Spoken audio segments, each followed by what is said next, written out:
या देवी सर्वभूतेषु शक्ति रूपेण संस्थिता नमस्तस्यै नमस्तस्यै नमस्तस्यै नमो नमः। जय माता दी। जय श्री राधे कृष्ण। आप सभी का आपके अपने YouTube चैनल बहुत स्वागत है।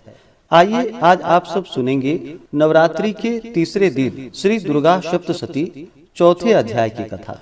तो बोलिए प्रेम से दुर्गा माता की जय, नव दुर्गा देवी की जय। ऋषि बोले, अत्यंत पराक्रमी उस दुरात्मा महिष के एवं उसकी सेना के देवी द्वारा मारे जाने पर इंद्रादिक देवतागण अपनी वाणियों द्वारा देवी जी की स्तुति करने लगे।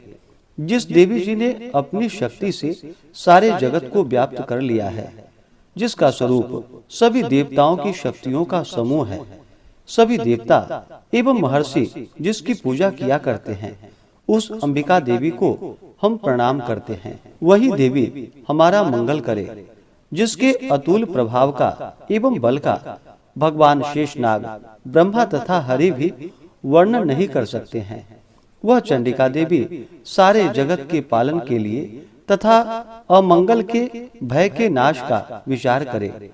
जो श्री स्वरूपिणी पुण्यात्माओं के घरों में जो लक्ष्मी स्वरूपा है, पापियों के घरों में दरिद्रता, पवित्र बुद्धि वालों के हृदय में बुद्धि, श्रेष्ठ पुरुषों के यहाँ श्रद्धा, कुलीन मनुष्यों में लज्जा स्वरूपिणी है, इस प्रकार की हे देवी हम आपको प्रणाम करते हैं।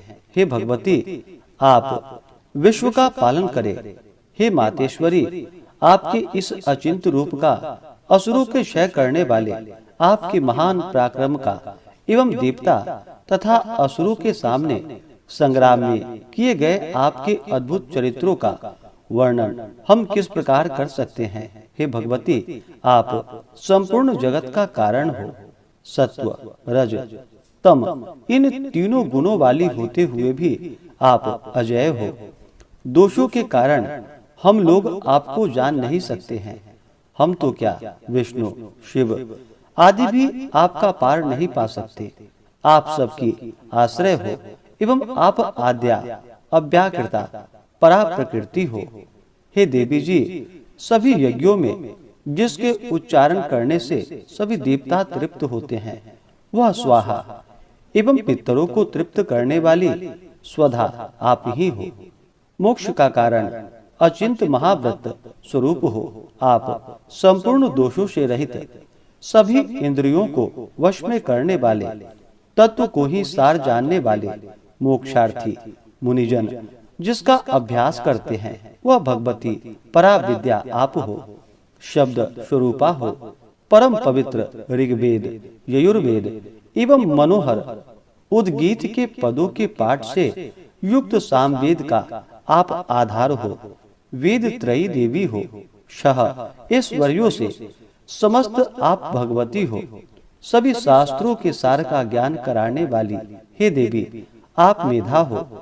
दुर्गम संसार रूप सागर से पार उतारने वाली नौका, कैटभ के शत्रु विष्णु के वक्षा स्थल में निवास करने वाली आप लक्ष्मी स्वरूपा हो। एवं चंद्रमा को मस्तक पर धारण करने वाले भगवान शंकर के सम्मानित आप ही गौरी हो।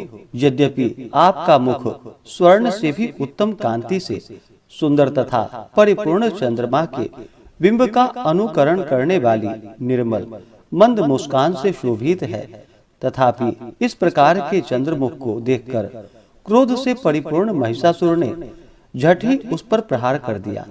यह एक अद्भुत बात है।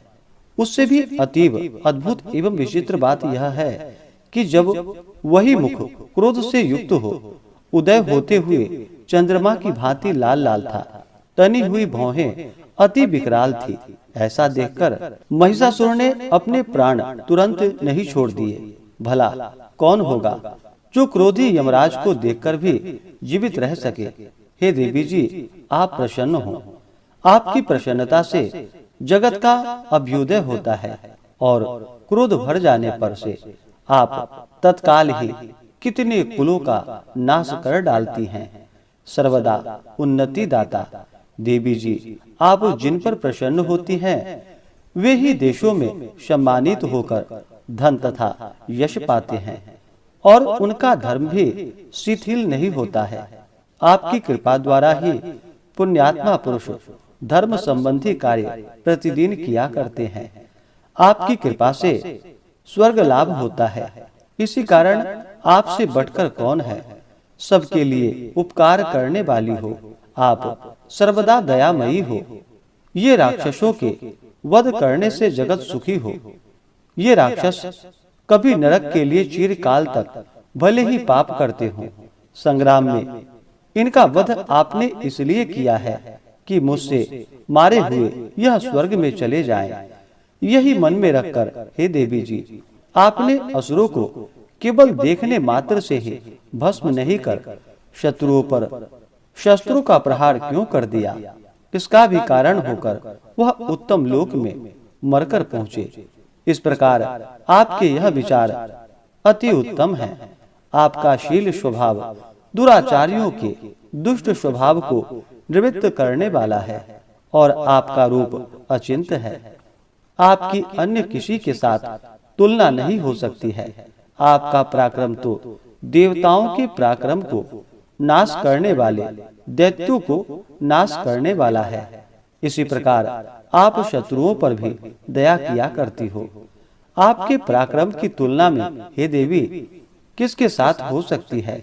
और आपके रूप भी तो परम मनोहर है, परंतु शत्रुओं को भयदायक है। हृदय में कृपा एवं युद्ध में निष्ठुरता त्रिलोक भर में केवल आप में ही दिखाई देती है।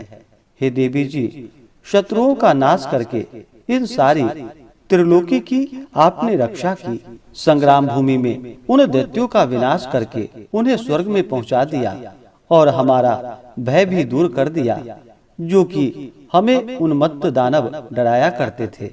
हे माता, आपको नमस्कार है। हे देवी, शूल से हमारी रक्षा करे। हे अंबिके, खड्ग द्वारा हमारी रक्षा करे एवं घंटा के शब्द तथा धनुष की टंकार से भी हमारी रक्षा करे। हे चंडिके, पूर्व पश्चिम दक्षिण दिशा से भी हमारी रक्षा करे। अपना त्रिशूल घुमा घुमा कर उत्तर में हमारी रक्षा कीजिए। ऋषि बोले। इस प्रकार देवी की देवताओं ने स्तुति की और नंदन वन में उत्पन्न हुए फूलों तथा गंध चंदन आदि से जगत की माता की पूजा की। सभी देवताओं ने भक्ति पूर्वक दिव्य धूपों द्वारा देवी की अर्चना की।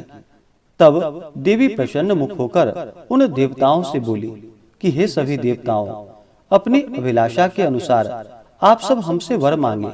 देवता बोले, हे भगवती, आपने तो हमारी सभी कामनाएं पूर्ण कर दी, कुछ भी बाकी नहीं है। हमारे इस महिषासुर शत्रु का आपने वध कर दिया। फिर भी यदि प्रसन्नता पूर्वक हमें वर देना ही चाहती हैं, तो हे माता, यह वर दीजिए। जब जब भी हम आपका स्मरण करें, तब तब हमारी बड़ी बड़ी आपत्तियों को दूर करे।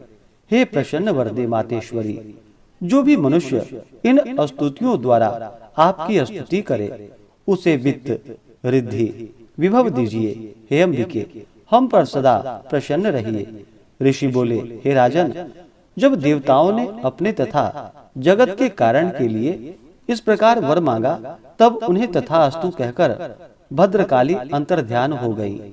हे राजन, पूर्व काल में तीनों लोगों का हित चाहने वाली देवी का देवताओं के शरीर से जैसे प्राकट्य हुआ, वह सारी कथा मैंने कह सुनाई। इस प्रकार से श्री दुर्गा सप्तशती में चौथे अध्याय की कथा पूर्ण हुई। तो बोलिए प्रेम से माता दुर्गा की जय, नव दुर्गा देवी की जय, सर्व देवी देवता की जय। तो आशा करता हूँ कि यह जानकारी आपको अच्छा लगा हो। इसी प्रकार से ज्ञानवर्धक जानकारियाँ प्राप्त करते रहने के लिए, व्रत पूजा के बारे में जानने के लिए, कथा को सुनने के लिए चैनल पे अगर आप पहली बार आए हैं तो चैनल को लाल बटन दबा करके सब्सक्राइब करें, साथ में बेल आइकन घंटी को दबाएं ताकि आने वाली वीडियो का नोटिफिकेशन आपको समय से मिलता रहे।